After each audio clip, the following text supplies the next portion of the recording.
अवैध उत्खनन बंद करो, अवैध उत्खनन बंद करो। बीच नर्मदा जी में मशीन द्वारा अवैध उत्खनन नहीं चलेगी, वरना तेरी तानाशाही नहीं चलेगी, नहीं चलेगी। मशीन द्वारा अवैध उत्खनन बंद करो, बंद करो। रात में अवैध उत्खनन चल रहा है। अब वो दिन में आके हमसे पूछ रही है कि उत्खनन कहाँ चल रहा है। अब उत्खनन जो हुआ उसकी जगह तो बता रहा है ना, वहाँ तक उत्खनन तो हुआ है भाई, उत्खनन जगह तो दिखा रहा है ना। मध्य प्रदेश के सीहोर में जहां रेहटी में आस्था की जननी मां नर्मदा के अस्तित्व पर संकट के बादल मंडरा रहे हैं। रेत माफियाओं की दबंगई और मशीनों के शोर ने ग्रामीणों की नींद उड़ा दी है। ये तस्वीरें गवाह हैं उस विनाश की जो सीहोर के रेहटी में नर्मदा नदी के साथ किया जा रहा है। पावर में कंपनी के कर्मचारी नदी की बीच धारा में 3 से 4 बड़ी पोकलेट मशीन उतारकर सरेआम सीना चीर रहे हैं। रेत के लालच में नदी के बीचों बीच अस्थायी रास्ता बनाया जा रहा है। नर्मदा नदी की प्राकृतिक धारा दम तोड़ रही है, तो वहीं इस गहरे उत्खनन में जल स्तर गिर रहा है, जो आने वाले समय में भीषण जल संकट का संकेत है। माफियाओं का आतंक इतना है कि विरोध करने पर बंदूक की नोक पर ग्रामीणों को चुप कराया जाता है। जांजपुरा और खारुआ गांव के सैकड़ों ग्रामीणों ने अब मोर्चा खोल दिया है। ग्रामीणों का कहना है कि कंपनी के गुर्गे लाठी डंडों और हथियारों के दम पर रात भर अवैध उत्खनन को अंजाम देते हैं और आवाज उठाने वालों को झूठे केस में फंसाने की धमकी दी जाती है। साहब, रात भर मशीनें चलती हैं, जब रोकने जाते हैं तो बंदूक दिखाकर डराते। प्रशासन सुन नहीं रहा है। हमने 181 पर भी शिकायत की पर कोई कार्रवाई नहीं हुई। शुक्रवार को ग्रामीणों ने तहसीलदार को ज्ञापन सौंपकर सख्त चेतावनी दी है। उनकी मांग है कि मशीनों को जब्त किया जाए, अवैध रास्तों को हटाया जाए और इन रेत के सौदागरों पर कठोर कार्रवाई हो।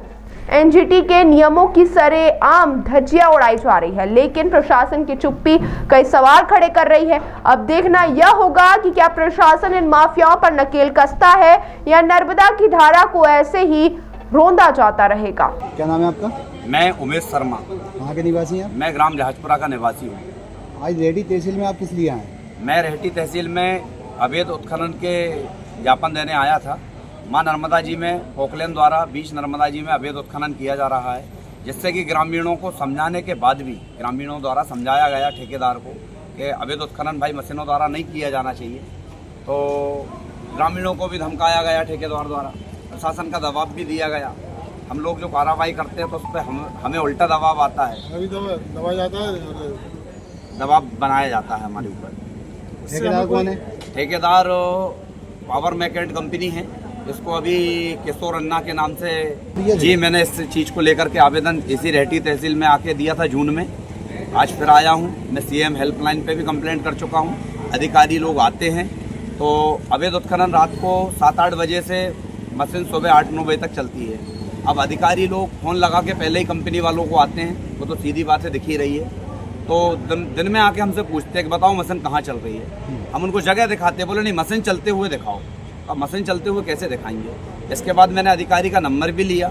मैंने उनसे बोला मैं रात में आपको कॉल करूँगा, जब मशीन चलेगी तो आओ आप, लेकिन कोई रिस्पॉन्स नहीं मिला मुझे। अब आप क्या चाहते हैं? मैं यही चाहता हूँ कि मशीनों द्वारा नर्मदा जी में अवैध उत्खनन ना हो, जिससे माँ नर्मदा का जल, वायु प्रदूषण, हमारा ग्रामीण जनों का नहाना, सभी व्यवस्थाएं बेकार हो रही हैं। अच्छा, कुछ लोगों का ये कहना है कि स्कूल के सामने से भी वाहन निकलते हैं। स्कूल के सामने से वाहन निकलते हैं, जिससे बच्चों को आए दिन खतरा लगा रहता है। कब क्या हो जाए इसका कोई वो नहीं है। क्या नाम है आपका? सुरेश बानिया, कहाँ के निवासी हैं आप? ग्राम जहाजपुरा। क्या परेशानी है आपकी, बताइए। परेशानी ये है कि अवैध उत्खनन ग्राम जहाजपुरा आराम चल रहा है। इसकी मैंने शिकायत सीएम हेल्पलाइन पे कर रखी है। कई बार अधिकारी वगैरह भी आते हैं, मगर समस्या का हल नहीं कर पा रहे हैं बिल्कुल भी। और अधिकारी वगैरह आते हैं दिन में और मशीनें चलती रात में। इसकी शिकायत करी थी आपने? शिकायत कई बार कर चुका हूँ मैं, कम से कम 5-6 बार कर चुका हूँ शिकायत सीएम हेल्पलाइन पे।